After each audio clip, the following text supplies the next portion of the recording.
Yeah, hi again, everyone. So we'll bring this next session on in a moment or two. I think the panel are all here now.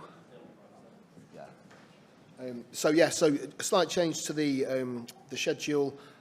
Jools can't make it for this one, so I'm going to chair this session instead. I would have been on the panel, but I think the four gentlemen there will do an admirable job. So this is our session this afternoon on security and compliance. I think everyone was in the room already, but so hi again, I'm Bill, University of Manchester Library. Maybe if we just go down the road to start with, people introduce themselves, please. Hi, I'm Dave Love from Manchester Research Computing Platforms. I've got a very long association with security dating back from before we used the internet protocols, I'm afraid, but I am not armed. Hi everyone, I'm Matt Penn. I'm from King's College London and I manage the infrastructure team in our e-research department. So we look after HPC, private cloud and trusted research environment. Hi, good afternoon. I'm Adrian Harwood. I'm the Head of Research Software Engineering at Manchester.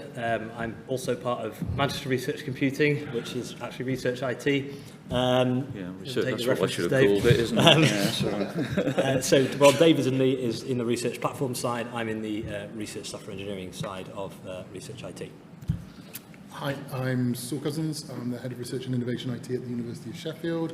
So I cover all of the things from platforms to RSC, which I have kind of a link with. They're actually in our computer science school, but also sensitive data and data analytics service and things like that. I'm also another middle-aged white man, which I'm going to apologise. Yeah, sorry, we have a full manel today. Thanks very much. So the topic for this session is, as stated, security and compliance, a very hot topic across the whole sector, I think. What we'll do, I'm going to run it in the same way that we've done the previous ones. We'll go through the list of questions we have here, hopefully cover most of them. We'll then turn to Slido for the things that are the hot topics that are coming through from our online participants and from the room. So the first question that we've got here to kind of put out to the panel, and I invite anyone to respond on this. We've seen universities come under the spotlight for security and compliance over the last couple of years. I think it's a bit more than that, actually. What systemic changes have you seen in response to this, and how has it affected the way that you and your team and service work?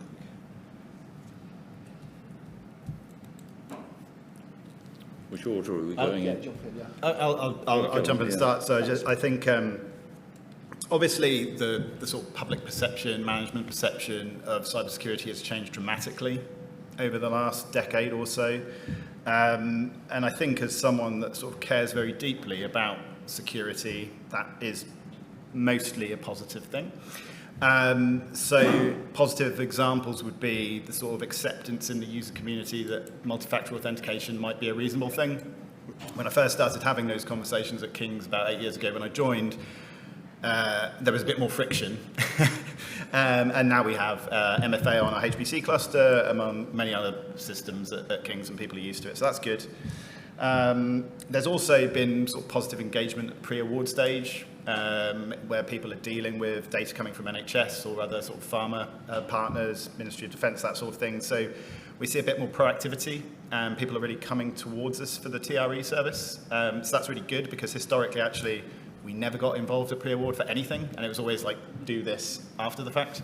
So I think people are more engaged in the topic. The negative side of it is that I think, bigger picture, institution-wise, and this might be a bit specific to King's, central investment, potentially sort of breeds some bad human behaviours in terms of thinking about quick fixes, in terms of policy.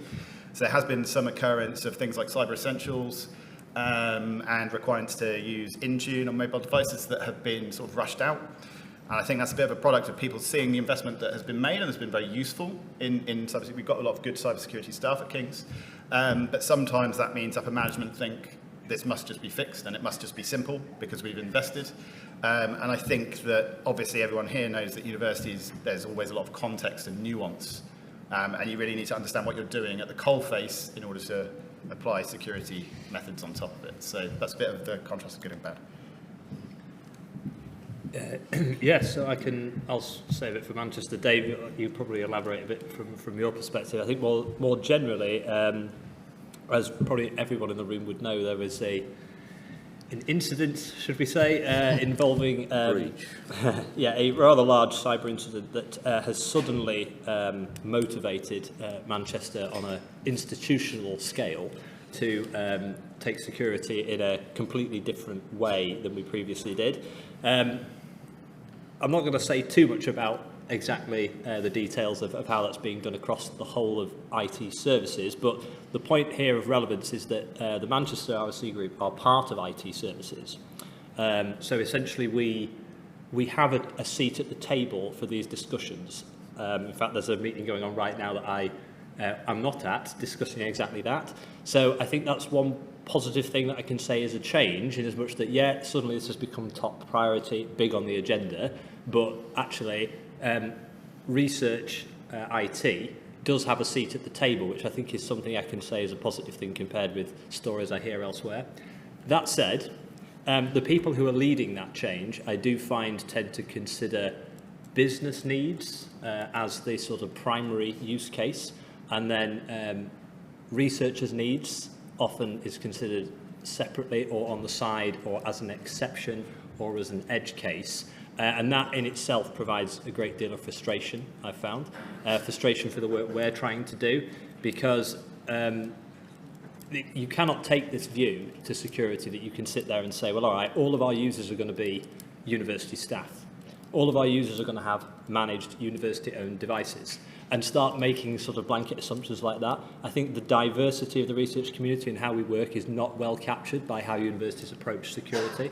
They essentially lock things down, which is problem number one, and then when they start to build it back up as a new solution, quite often research is seen as a side thing they have to deal with, rather than it being built into the roadmap of how they design their security. And I think that is the root of the frustration for me and for my staff in my department. I wondered if, Dave, whilst I'm on this topic, it would be a good time for you to elaborate. Well, I think the first thing I'd say, as it says security and compliance, is that sort of compliance and certification I regard as rather orthogonal to security as such. I mean, compliance and certification is something that you do for the auditors and grant awarding bodies, the NHS or somebody. It's not necessarily solving the problems, and may in fact make them worse in certain cases if you take it too seriously.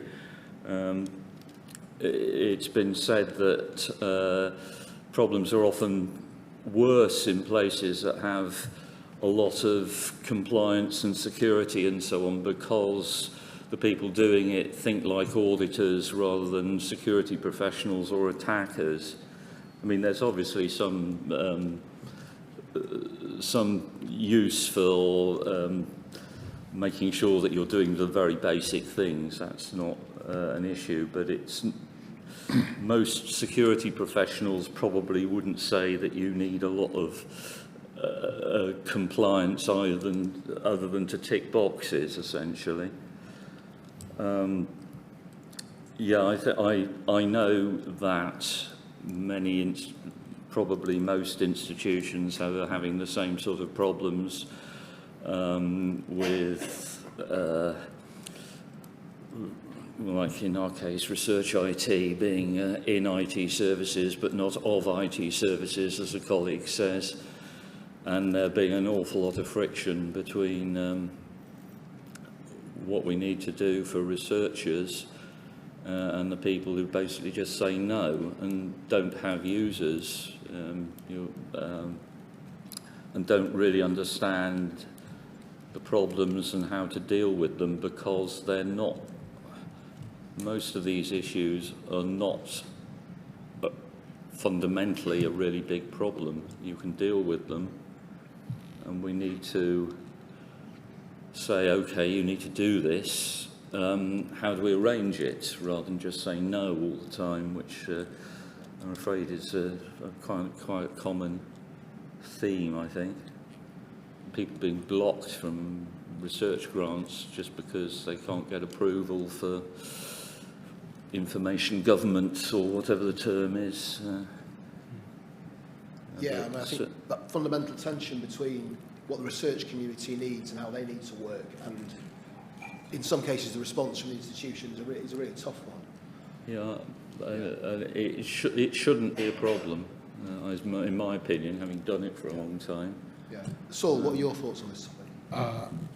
It's really bad danger of this panel agreeing with each other. So I'm going to try my best to say some contentious things.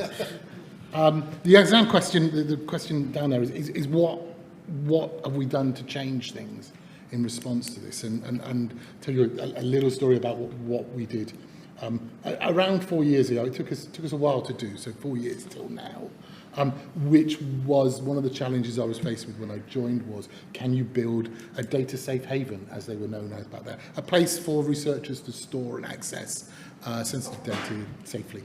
And that, because I don't like building platforms, I like building services, recognising that you get much more value if you help people use the thing that you've got.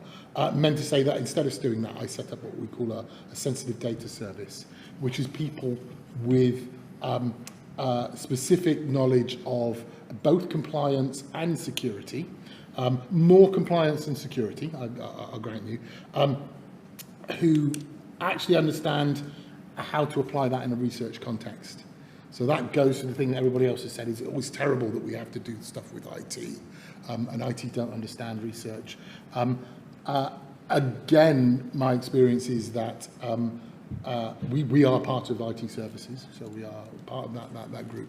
And I get a great deal of pragmatism and sensible thinking from my colleagues in IT services, including our CISO, who is very, very pragmatic and knows that we are in a place where a lot of hidden risk is, and the best way to deal with that is to surface that risk, and you can't fix it all at once.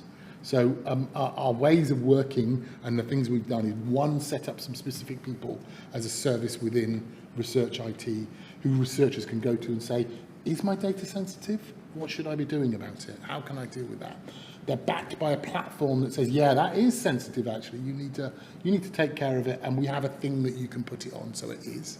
Because there's no point people coming to you and saying, yeah, that's sensitive, you can't do it. That's not going to work. So having a facility to do it.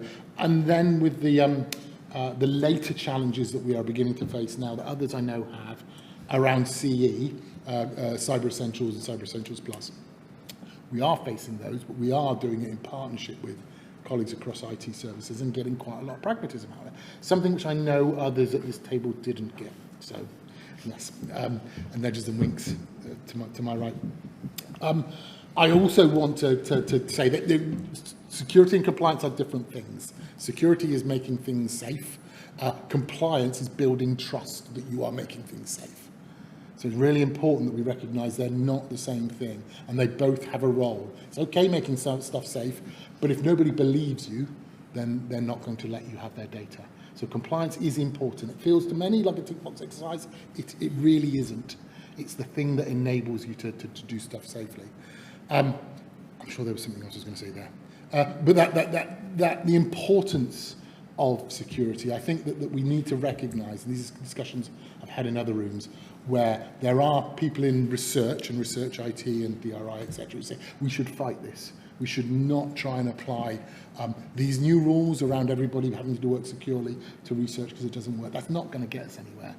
Right from the very top of government, there's that emphasis on making sure that the data that we use in research is done safely. Otherwise, we're not going to do it. Now, if you go to your VC and says, we think you should go to the Prime Minister or whoever and say we don't want to do security, they will be out of a job. So we cannot avoid engaging with compliance and security around research, and we need to do it with pragmatism and convince our IT services and our IT colleagues that there is a way through this where we all win. I mean, I totally agree with that. I think as well. Yeah. Well, sorry, you weren't contrary enough, I'm afraid. I mean, I totally agree with that approach. I think just to sort of emphasise a point I touched on earlier in relation to that is that a lot of these one-size-fits-all type approaches that are proposed often consider data and its classification as something that can easily be fit into a box from a business perspective. And I think that there's a lot of appetite in digital infrastructure, research, IT related and adjacent areas across the university to get this right. And I think that's a really positive message. I think everybody is really keen on it. They're accepting how important it is and they're looking to do something useful. I think a lot of the time is we often have to involve people that, as you say, don't quite get it. And one of the key hallmarks of that is that they give you a data classification document that you can't figure out where your research data fits against the descriptions you have in this document. So I think, one of the things that I'm confident will be worked on, certainly from a Manchester point of view, and I'm sure elsewhere, is that we just need a version of a data classification system that is actually easy to use for research data. I think once we know what kind of data we've got, and we can easily fit it into the correct category, then I think we know what kind of infrastructure we need to build. So it's getting the basics right, I think. Yeah, I mean, I think that's a very interesting... Oh, sorry. There was one thing I should have said about compliance is that the important thing is to actually comply with law. And to a large extent we don't, certainly as far as privacy law goes, which people seem to be kind of ignoring. I'll move on from the ignoring side. but yeah, I think that the pragmatism side of it that Saul picks up is crucial here. That we have to approach these kind of problems are not just a giant amorphous mass, and you have to break it down into things that you can deal with. And when you've done that, you have to think about getting people on board who can authorise and facilitate that, and put money behind it in a way that makes it work. And that I think we all do have different experiences of that at different institutions, but. I think luckily this is not something that's going away. As you mentioned, Adrian, the cyber incident last year was a big thing. It's not, if that happens again, it's when, and we have to be better prepared, and we're moving on towards that. So I'm going to, for the panel, I'm just going to not confuse you. I want to skip on to the third question, because I think that's probably slightly more directly connected to what we've been talking about so far. So this is around, is there enough funding and strategic importance put on security and compliance in academic institutions? And I'm looking at Matt for this. Well, so I think, obviously I touched on the fact that there is lots of investment and focus coming in, and there's good things happening, but potentially there's going to be some focus in different directions. And actually, we've touched on the difference between compliance and security being distinct things. From my perspective, there seems to be a lot of work going into compliance, and that has its place. But some of the experiences I've had with that are, it's a very surface level discussion with a spreadsheet, with someone that works on spreadsheets. And that's not really moving the needle. It's also not really engaging with the people doing the job in the way that they operate, which is in code. And one of the things we recently developed DRI, like many other people in the room. As of the end of last year, it's ISO 27001 certified. That was a very good compliance experience because we owned that. We owned that design. We have an embedded information governance lead within the e-research department who happened to have been an ISO 27001 auditor in a previous life, and then had prior experience in sort of medical research, etc. So we were very lucky. But because it was on our terms, and actually that standard is fairly flexible, it's not prescriptive, we were able to shape it in around the way that we work, so we can continue to be very light touch, rapid development. People aren't looking over each other's shoulders for every commit, because we was not staffed that, and then who is? So we were able to take a pragmatic approach. On top of that, though, we decided of our own volition, not anyone else's, to invest in a red team exercise, which is where you pay cybersecurity consultancy to actually try and break the thing. And there's no funding body that I'm aware of, or government body that I'm aware of, which is saying, oh, let's see your red team results. They're saying, let's see Cyber Essentials, spreadsheet exercise. So I think there should be a bit of change in focus where we're dealing with very sensitive data to actually move towards more real exercises where people will actually try and exfiltrate data or break systems. There is a bit of pressure and expectation that people do pen tests, especially on external facing services, but those are quite surface level, vulnerability scans that have a place as well. But I do think I would like to see more funding made available for red teaming in the industry. maybe it's Saul for the next one. I'm trying to think of something I can add here. I'm not sure whether there is enough funding or strategic importance to this stuff. I think that certainly within Sheffield there's been a raising an awareness of risks. So previously, the risk wasn't a thing that was talked about at the top table of the university, and certainly it is now, and that's done some really good and hard work by our CISO over a number of years. I suspect that there's quite a lot of investment going into that compliance piece, and as you suggest, that it may be that's not going to be the most important bit to actually make us more secure and avoid us becoming the next Manchester. Is that a phrase now? Sorry.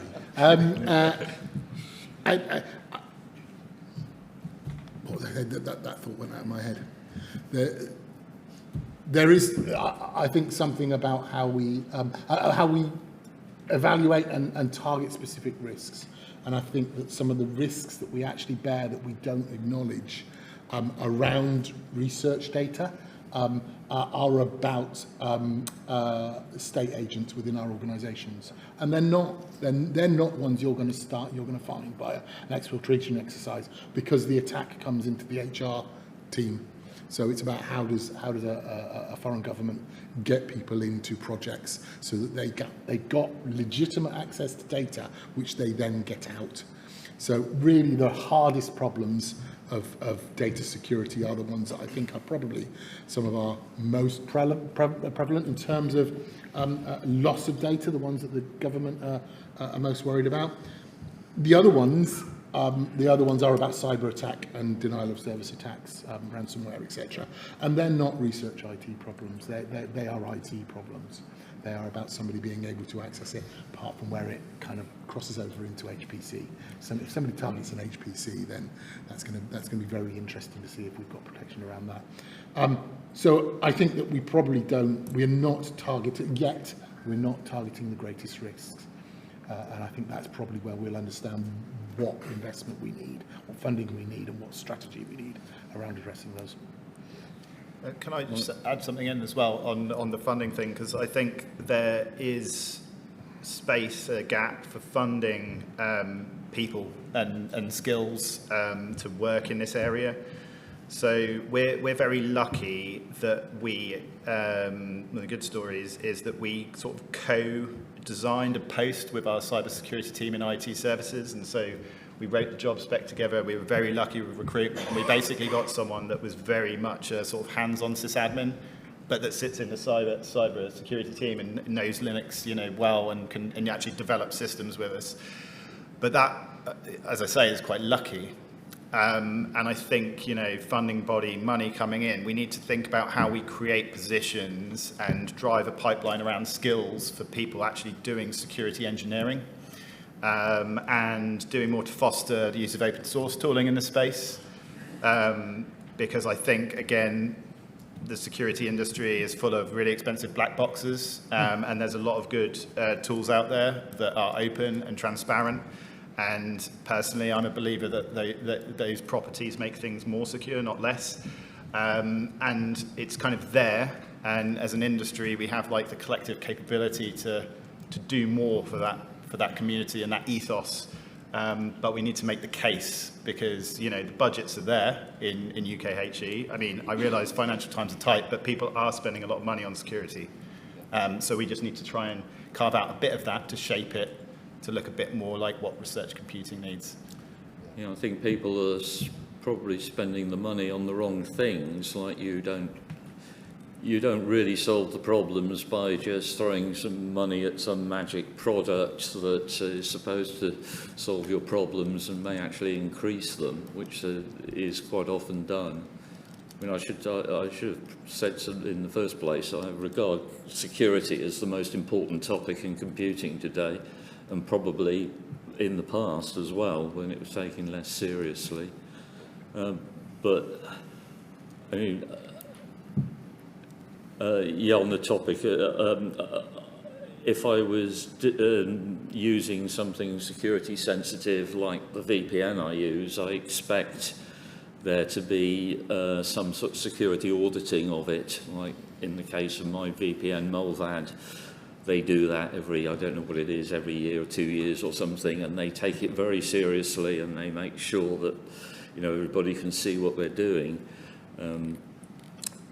But the one thing that we badly need to do is to get together as and share experience and knowledge, not just in security, but in my sort of part area, HPC, it's the same.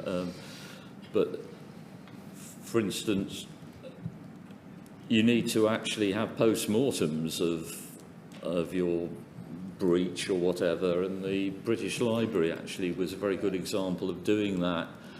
And you need to share the experience, because we're a huge community actually, and we can do things at scale if we actually organise and compete with, well, not necessarily compete, but do things that apparently people think only the commercial world can do. It's just that everybody is around the place doing the same sort of things and not talking to each other. You know that they are, and you know that most institutions are fairly similar. And every time I talk to people, I find that's pretty much the case. I mean, hopefully that's where these kind of events help to start those conversations or continue them. Adrian, have you got any comments on this topic? Yeah, just one or two things to add. So I think in answer to the question directly, is there enough, well, strategic importance? Probably. Is there enough funding? Possibly. Is it in the right places? Probably not. I think this is just from my observations, and I think that at least the way security is handled, planned, implemented at Manchester it involves quite a lot of moving parts, quite a lot of different teams, organisations within the broader organisation. Some of those are technical, some of them are not. So we have Information Governance Office, we have an Export Controls Office, we have, various other parties that would be interested in this. And it seems like everybody's taking it seriously. But it also feels a lot of the time that it's not joined up in a sort of consolidated effort to implement something sensible. And as I've mentioned before, I feel like we have a seat at the table, but a lot of the implementation of security and compliance is not being done by us. I think that's possibly where your experience is much more positive, in as much that you've got a seat at the table and a voice in the discussions, and you're helping co-create a solution. And I don't necessarily feel that that's happening from research involvement at Manchester at the moment. So just to respond directly to that. So I mean, we have both cases where we've got the support to solve these problems for the infrastructure services we provide, but there's also been the counter-examples where some policy decisions have been rolled out at speed, and less impacting on us, but more the general research community. Researchers struggling to get admin rights on their laptop, struggling to connect to university services on something they manage themselves, for example. So I think both states exist. I guess the other thing that I would just add to that is that I think pretty much most universities that people work at in this room have a computer science department. And I think computer scientists that study cybersecurity, I mean, I study computer science myself, but people have been doing this for their lifetimes. Where are they in the conversation at an institutional level about, controls, protections, etc.? I think we have to make sure that it's something people believe in philosophically as computer scientists, as well as, government departments putting out stamps of this is safe. Yeah, I certainly think that we don't make enough use of, kind of in N8, I've always felt that we don't make enough use of the people we have in the institutions, but certainly we don't seem to talk to the computer scientists who are doing potentially doing formal proofs of security properties, for instance. Not that you should necessarily put faith in those, but it would just seem to be complete divorce from that, and talking to other people generally. I mean, at Manchester, we actually are not allowed to know what happened, which I think is crazy. Some of us might do, but I'm going to move on from this one as well. So we will need to go to Slido in a moment. There is another question here that I think I'd like to ask because I think it's quite significant.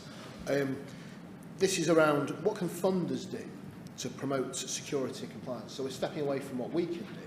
And I'm conscious that I think there are at least some representatives of funders in the room. So if they have a perspective on this they'd like to share, obviously we invite that. But maybe to the panel first, what can the funders do to help us in terms of making sure security and compliance lands properly?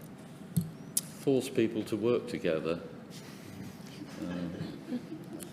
which when I started off as a researcher, there was a very enlightened, I thought, Research Council's initiative to, well, not initiative, the funding was basically for common computer systems, not related to security, but the fact that they did that and actually made us collaborate and not waste time doing it ourselves, I thought was very effective. Yeah, and the rest of the panel. I mean, I don't know to what extent, I don't really have contact at that level, to what extent research councils actually do impose conditions on things. I know that there are requirements for certain things that we probably don't fulfil in the end, but what happens at that level, I don't know. I tell you what they shouldn't do, and that's remove the requirement for data management plans in funding applications. Oh, sure. Exactly what was done a year or so ago, in an effort to take some bureaucracy out of the funding mechanism, which completely a good move. They put a line through the DMP and said, we no longer require you to do this. And that was intrinsic to many of our, we based many of our processes about what we expect people, researchers to do, on the fact that they had to do that for UKRI. They didn't get money if they hadn't done it. Yeah. So I think that was an enormous backward step. What it did do, though, was force the conversation within our university. So we said, well, they're not forcing it. We think it's important. What are we going to do about it? How are we going to embed visibility of how data is managed on a research project into our approval processes? Unfortunately, it's taking us quite a lot of time to come up with an answer to that. So in the meantime, we're without a cornerstone of something which forces researchers to think about what they're doing with their data, where they're putting it, where it's going. Yeah. I do think that there's, if they bring back some of that, I think they also need to back it up with some expertise within funding panels, the people who decide what looks good, to be able to look at a data management plan and say whether it's decent or not. Because most of the time it's, have you written one? And that's enough. And quite frankly, it isn't enough. If you have a look at some of the DMPs that are produced by researchers, they have no value whatsoever. They do not show any thinking about what the sensitivity of data is and how it should be looked after. So I think there is a great big hole there, and I think that they just made it worse. Sorry, anybody from UKRI? I in a sort of past life, I used to develop or lead a team that developed and published mobile applications. Now, this is relevant to this conversation because if you want to get an app released on Google Play or the Apple App Store, it is incredibly difficult because Google and Apple have so much bureaucracy around compliance. For your app must do the following. You must provide the following information. You must complete this form. This has to be reviewed by a human. There's loads and loads of hoops to jump through. And initially, going back sort of 5 years or so, there was nowhere near as much as there is now, particularly around data and data safety. And some of that is driven by legislation. Some of it goes above and beyond what's required by legislation. There's also other legal obligations such as accessibility standards and things like this that will also apply to mobile applications. Now, although that seems massively arduous, I think if your processes track that as it changes, it just becomes, well, that's what you do. And we found an efficient way to do it, and it still adds value. So I think I would say that, to possibly be controversial, is you could just make funding contingent on this level of compliance in the same way that Apple and Google make public access to your apps contingent on this level of compliance. I mean, it's a bit cutthroat, but they've established that as that's what it is in the industry of mobile applications. Do we need to go down something like that? I don't know. And is it the funder's place to enforce it? That's another question. Yet still there's an awful lot of malware on Android. Okay. I was just going to add, so I think I talked about sort of funding red teaming, pen testing as a standard on projects where data is a concern. It would just, I mean, a big part of this is skills, and I don't have a suggested solution to this, but the more funding opportunities that have space and budget for good sysadmin within them, the better, because a lot of the time when you look at real security, it's just sysadmin done right. And there's quite and the problem is I've spent a lot of time writing grant proposals. I was not expecting that in this job, but it's just you know AI is making the money taps turn on and TREs are flavour of the month, so that's what I do now. But a lot of the time we're kind of shaping the research questions or domain are obviously naturally the main part of the grant application, and so there's and we kind of like shoehorn like good sysadmin engineering funding on the side. It would be nice to think about ways to create some projects, and maybe going back to the point about collaboration and not working together. Can we establish some open source projects, like really collective, well-funded things where people are writing infrastructure as code for developing these platforms, and these things are happening. There's projects going around HDR UK, and there's the Sartre standard for TREs. My feeling from the outside is it's not quite the right scale.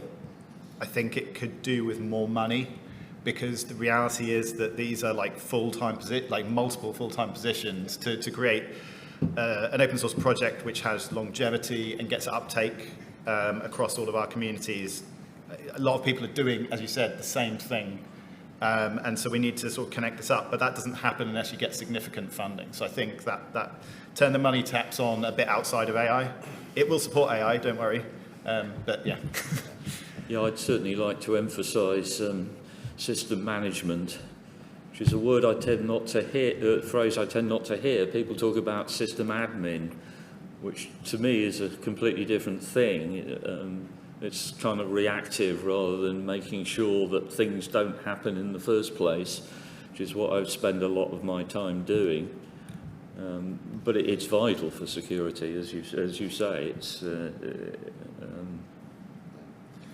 So we've got just 5 minutes left to attend to the Slido questions. We'd be remiss if we don't do that. So the top one on there is a question saying, care to comment on the link between under-resourcing, burnout and security? Quite an interesting kind of approach to this, so I'll throw that open to the top. Yeah, it's a huge risk, and institutions need to wake up, is the bottom line. So at the moment, like I say, I'm writing like grant applications. That's all good and well, but it's new work. It's to deliver new things for funders. I mean, going back to the other question, it'd be nice for the funders to do something that's more just like going to, take a bit of pressure off the day-to-day, like something that's more community software-based that just alleviates pressure across the board. But there's a real risk here, because we rely on really talented small teams, and one of them is sick, one of them leaves, goes to earn lots of money at Google, whatever. It's like it's going to break apart, and there's a very direct link to cybersecurity risk, because if you don't maintain your systems, if you don't patch them, if you don't move to the next version, it's a complicated task, and it really all hinges on talented people. And so, yeah, we deal with this right now. But I think it's not just funding body, I think it's institutions as well. I think universities need to realise that in the age that we live in, research computing is a bigger part and more of their business. So a lot of people have touched on it today, but arts and humanities are big consumers of our infrastructure, as well as the traditional sciences, and everyone wants to do AI. So the headcount needs to be scaled accordingly. And whilst it's difficult financial times, we're not talking about big numbers here. We're talking about, turning a team of 2 or 3 people into a team of 4 or 5 people. Any large university could afford that. It's just shifting based on the reality of the current climate. Are you going to be able to get the people, though? That's a problem.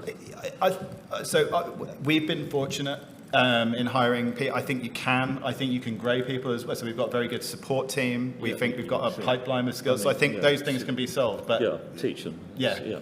So I think there's 2 angles. I think you can get people in experienced. I think you can teach people. But ultimately, at the moment, because of the popularity of all the services we run, and that's just growing in one direction, we are strained, and institutions look at things at a macro level, and so everyone's like reducing, containing budgets where we need to grow. So I think that would be my broad message for the sector. Saul, maybe a final comment from you. We've got time there. Sure. I think we probably need to recognise a couple of things. One is that the bulk of the additional work around being more secure isn't borne by DRI people, by research IT people. It's borne by researchers. That's who's going to have most of the additional work to do. And also the opposite of security isn't insecurity, it's inconvenience.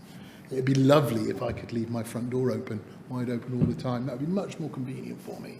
But security means to say I don't, so I have to carry a key around. So we are going to make things inconvenient for the people who've got to do this. And that means to say that they're either going to have to do more work, burn out, or they're going to have to do less of what they currently do. And I think that when faced with those options is, do you want researchers to do less research and more security? The answer is probably no. We want researchers to do research, and therefore we need to find who else is going to do this stuff. So this stuff costs money, it costs time, and it needs to be recognised as such. Otherwise, we're not going to get anywhere. We're not going to become more secure. Mostly security, sort of convenience is the enemy of security, but there are instances where for instance, if you implement single sign-on properly, that increases convenience and security. Rather rarely, I have to, but the inconvenience generally shouldn't be. It's possible to do things without a great inconvenience. It's just a question of what you want to do. Well, how can we arrange that sensibly, and being trusted by the researchers actually to know what you're talking about, which isn't always the case, unfortunately. You give me SSO, I'll throw back MFA, which is clearly an inconvenience for many people. Yeah, well, that's why you only do it once in your single sign-on once a day. Exactly. Okay, so I think we are. Sorry, Adrian, did you want to? No. We are at time. I think we could have probably doubled the length of this session because it is such a crucial topic. Thank you very much to the panel for their illuminating discussion on this, and thanks again.